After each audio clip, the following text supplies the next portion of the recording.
Changing the oil on a 2020 or 2021 Toyota Supra is actually really easy. There's just 5 steps. I'm going to show you them, and you can do this at home with just basic tools. To change your oil, you're going to need 2 of these because the Supra takes 6.9 quarts, that's 6.5 liters of oil. And right now, Pennzoil has got a special promotion running where you can get a gift card for $22. There's a link in the description. You just need to make a qualifying purchase of Pennzoil Platinum Full Synthetic. Click the link, all the details are right there. The tools you're gonna need are a 17mm socket for the drain plug and a 32mm for the oil filter. I highly recommend that you use a OEM Toyota filter. It's actually BMW, you can get it at your dealer. It was not expensive, I think it was about $15. It looks like this, and it includes a couple important things. You've got a crush washer in here, which is gonna be going on your drain plug. And then you've got a rubber washer over here, which is for the oil filter housing. Take off the engine cover. To help the oil drain faster, take off the oil filler cap. Next, drive the car up on ramps or jack it up safely. Once you get the car jacked up and it is held up safely, there's this plastic piece here. It's got little tabs, and you just pop it out like that. Put my drain pan right here. Your 17mm is gonna go onto the drain bolt. It's gonna be a little bit messy, so I definitely recommend getting some rubber gloves.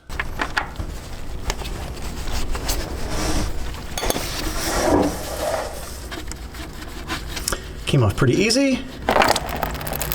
So you wanna let that drain for up to about 15 minutes or so. So if your car is tuned, you probably don't want to go to Toyota for an oil change because they might reflash your computer and you might lose your tune, among other things. So if you're in Southern California or another hot state, like here in the desert, it gets to be 100, 105 degrees sometimes, and I'm at the track and I'm doing laps. That's subjecting my car to a lot of abuse. It's creating a lot of temperature inside the engine, and so I want an oil that's going to have a higher viscosity index. That means it's going to be more stable, it's going to oxidize less too, and it's basically going to be able to decrease wear under severe conditions, and that is super important to me because this is the most severe operating environment I can think of aside from really cold weather where you get the same sort of benefits too. But to me, just heat and temperature control, ability for the oil to stay stable under those circumstances is super important. So the drain plug bolt has this crush washer on it, and what you want to do is take it off and replace it. There's a new one that came with the oil filter, so put that on, like so. Then we're going to torque it up to 25 Newton meters. That's only 18 pound-feet. That's quite light. If you don't know how to use a torque wrench, there is a couple videos on my channel about how to use a torque wrench, so you can reference one of those. The oil filter is in an unusual location. It's way back here on the driver's side. You can see it right there. So I'm going to loosen that up with my 32mm. You can also use an 1.5 inches.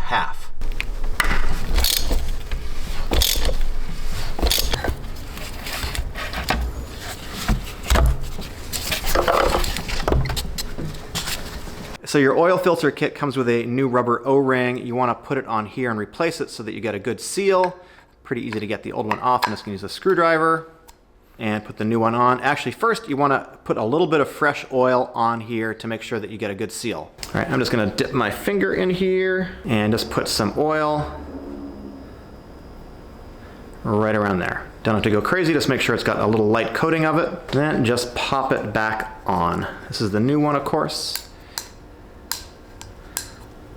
Groovy. I'm also going to put a little bit of oil on the inside ring here. This is the bottom and the top too. It's not going to hurt. Just get a little bit on. A little bit here too. And then I'm going to take the filter and snap it into here. Pops in, and then we just put the whole thing back in the car. Hopefully you can see that. It's a little bit cramped.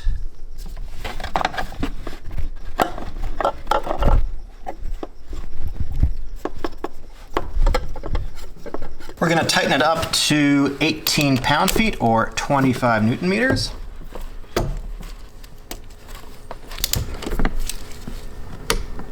And make sure that your drain plug is also tightened to 18 pound-feet, 25 Newton meters. It's the same spec for both. Make sure your funnel is nice and clean. You don't want any dirt or contaminants getting in the engine. I'm just going to wipe this out. Then go ahead and fill it with 6.9 quarts. That's the same as 6.5 liters. You can use the markings on the Pennzoil jugs to get a good estimate. All right, do your oil fill. I put the cover back on. I made sure that the drain plug was at 18 pound-feet or 25 Newton meters. Same for the oil filter. The next step is we're going to start up the car and then we're going to check the oil level.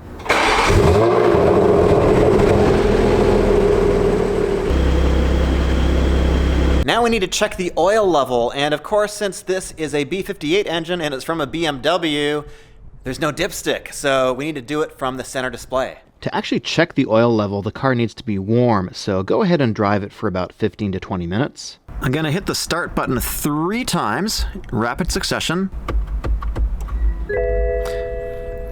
And you get diagnostic mode, then the odometer reset button, which is down by the headlight indicator there. I'm gonna hold that down, and I get a pop-up that says engine oil reset possible. I'm gonna hold it again. Reset, and I'm gonna hit it one more time. And it's resetting. All right, and it tells me 9,000 miles to go.